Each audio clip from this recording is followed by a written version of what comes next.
First, let me apologize for my voice. I had a strain on my voice for the past 2 days, but I was so determined to be here today that I said, even if I could only whisper, I would come here and attend this event. And I'll let you know the reason. Sometime last year, the EFCC Chairman, while sharing one of his very many ideas on anti-corruption strategies with me, told me about the plan for integrity clubs in schools across the nation. And I told him my own journey in advocacy for integrity in Nigeria. How in 1995, I co-founded an organization called Integrity. And it has now morphed into an organization called Convention for Business Integrity, and it's here in Abuja. But that was 1995. I co-founded it with Mr. Soji Apampa. And one of the programs of that organization was the establishment of integrity clubs in schools. That was in 1995, but we never quite achieved it. This is why I feel such a deep commitment and attachment to this project. And I'm particularly pleased that I'm able to witness the launch of the Operations Manual for Integrity and Zero Tolerance for Integrity and Zero Tolerance clubs in our schools. I'm happy that with the dynamism of the EFCC Chairman and his team, they are able to realize a dream that some of us had so many years ago, but somehow were not able to achieve. I think it's a vital step in finally achieving the milestone in building a future against the disaster of corruption. And I want you to take note of those words, the disaster of corruption. And the conceptualization of the manual deserves commendation, and the establishment of the clubs in schools is also timely. Because the truth is that perhaps the greatest challenge that we face today as a nation and as a people is how to safeguard our young people and the coming generations from the ethical crisis and confusion that is confronting our nation. The false notion, and that I describe this as an ethical crisis and confusion, because there is confusion about what exactly corruption means and how it plays out in the lives of people and the nation. There's a false notion that we can get away and get ahead by cheating or stealing, whether in public or private life. And I want you to take note that I say that it's a false notion. The error of thinking that there will be no consequence for defrauding others, whether it is your employers or whether it is government or whether it is cheating in an exam. It's an error to think that there will be no consequence. The reason why many people believe these false notions is that there seems to be many in our society whose wealth cannot be explained, and many even amongst young people who live by defrauding others. So we hear of the Yahoo explosion. Several have been convicted by the EFCC on several occasions, several of these individuals. And many people who say that young people today rarely find role models amongst professionals or even amongst public servants who are able to explain how they made their wealth. These are all symptoms of the crisis that we're experiencing. Let me say why it is an error to think that corruption pays. It's a mistake because many societies in the world were like us, where we are today. There's nothing peculiar about Nigeria or peculiar about Nigeria's corruption. We like to sound as if there's something about us But there's nothing peculiar. Many, many societies have been where we were.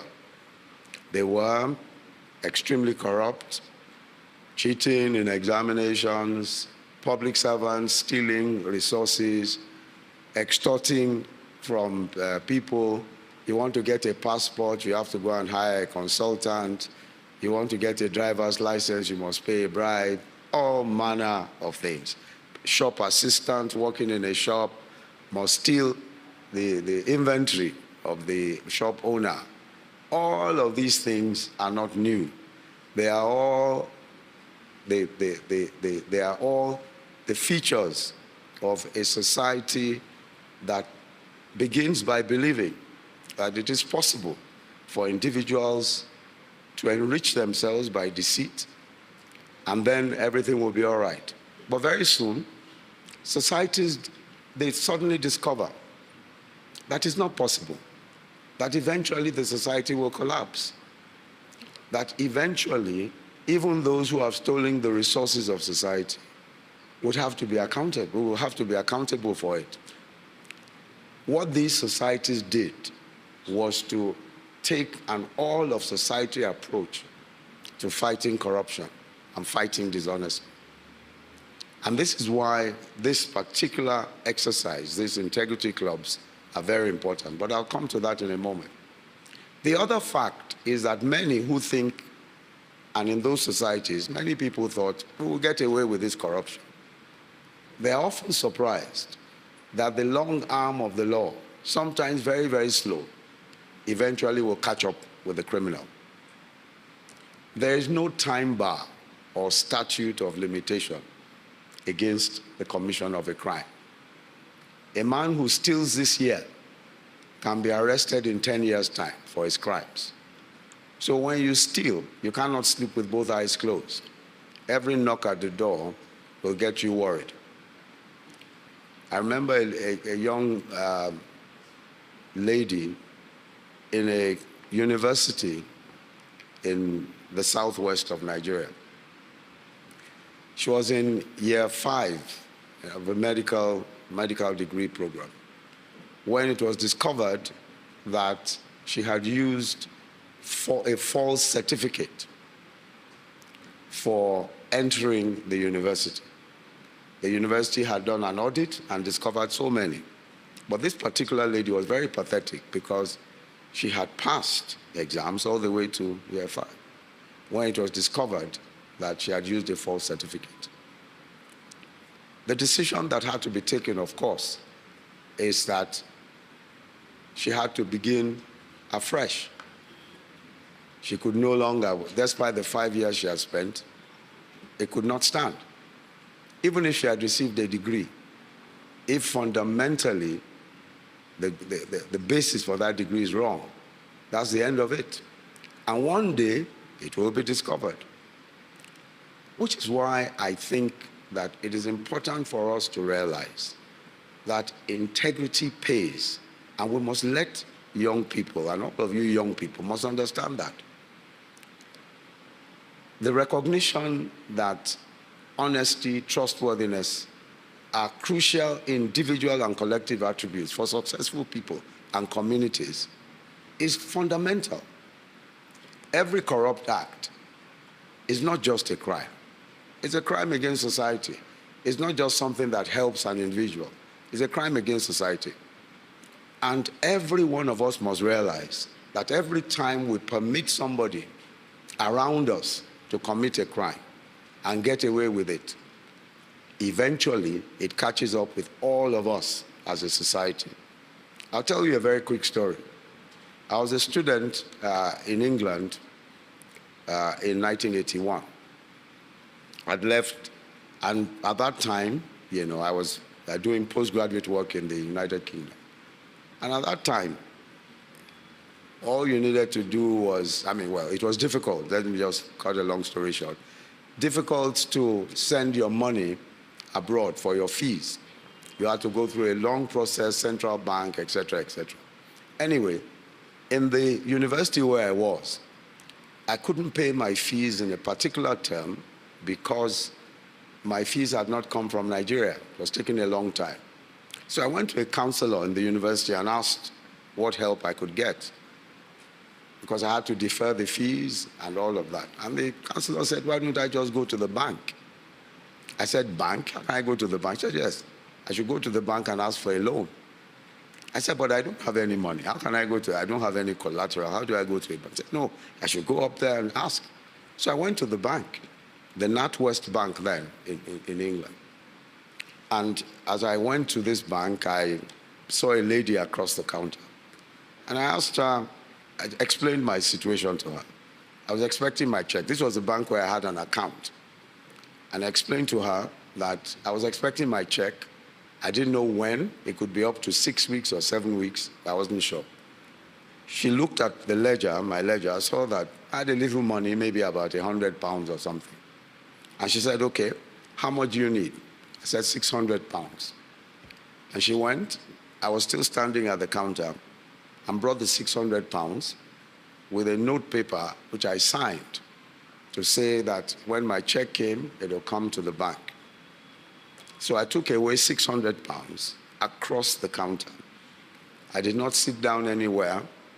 I did not beg. I just simply explained, and that was 1981. By 1984, of course, when my check came, I paid back. By 1984, it was impossible for a Nigerian to open a bank account in most banks in England. By 1984. I'm not saying borrow money. I'm saying open a bank account.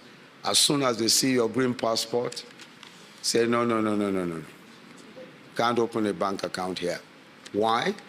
Because many students, and many, had used credit cards in the banks where they had their accounts.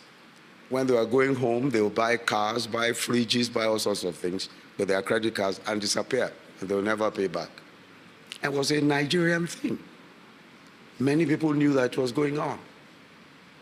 Of course, nobody said anything, nobody checked, nobody did anything. So it was impossible. Years after, it was still very difficult for Nigerians to open accounts. See, other countries' nationals opened accounts easily. They didn't mind. But when they saw your passport, no, we don't. So whatever offense, and I'm not talking about loans, so at a point, it was possible for you to borrow money across the counter. In another few years, you can't even open an account.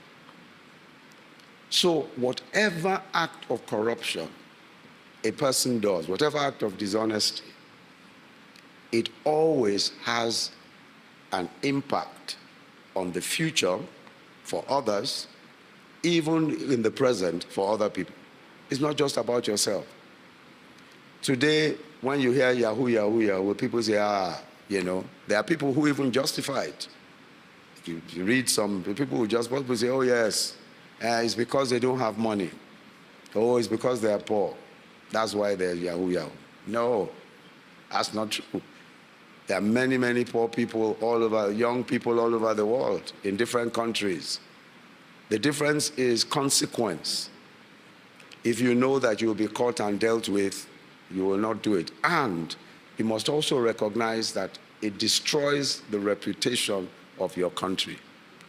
And that reputation is important because you want to go abroad to study. You want to do business abroad. You want to do business with people. If the only thing people have ever heard is that, these people are 419, they do 419, they do Yahoo. If that's the only reputation that there is, then you're in trouble.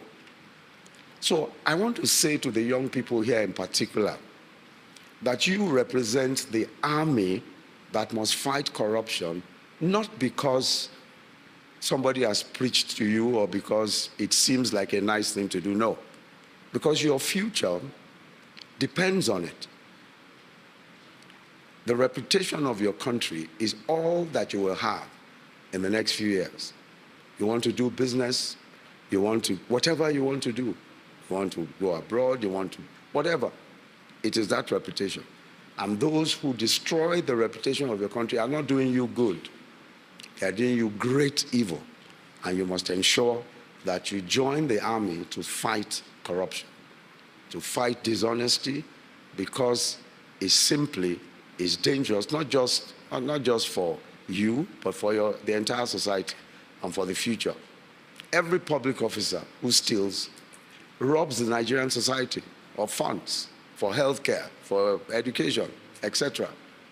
Every time a public officer steals money, whether the man is from your tribe or from your village or not, because people excuse stealing when it comes from their own part of the world. They say, oh, it's okay. After all, it's my brother, it's my sister. But never forget that everybody, every public officer who steals resources makes it more difficult for you to access good education, to access good health care, good roads, and all of that. Because public money is not for private pockets. It is meant for the public good. It's meant for public infrastructure. So everybody who is pocketing public resources does harm to our country and does harm to the future and to all of the young people in our country. So our integrity clubs must become policemen against corruption and wrongdoing. Whether it is a member of government or a shop assistant who is your friend or in your own class, you must fight against cheating, because cheating destroys not just individuals, it destroys societies. And ultimately, it will affect you, whether you realize it now or not. So let me again commend the visionary chairman of the EFCC, Mr. Abdulrasheed Bawa, for this great initiative, and also for realizing that we must develop an anti-corruption army. That army is waiting in our schools, and that we must teach them that corruption is the worst destroyer of destinies and people, and that they must fight it as one fights a mortal enemy in a war. So I want to thank you all, but I want you to ensure that individually and collectively, let us support this effort. And I'm so happy that we have chosen a school, not the ICC, and I think I join others in commending the EFCC chairman for choosing a school, not ICC or Transport Hilton, because this is truly where that war must begin. Thank you all very much.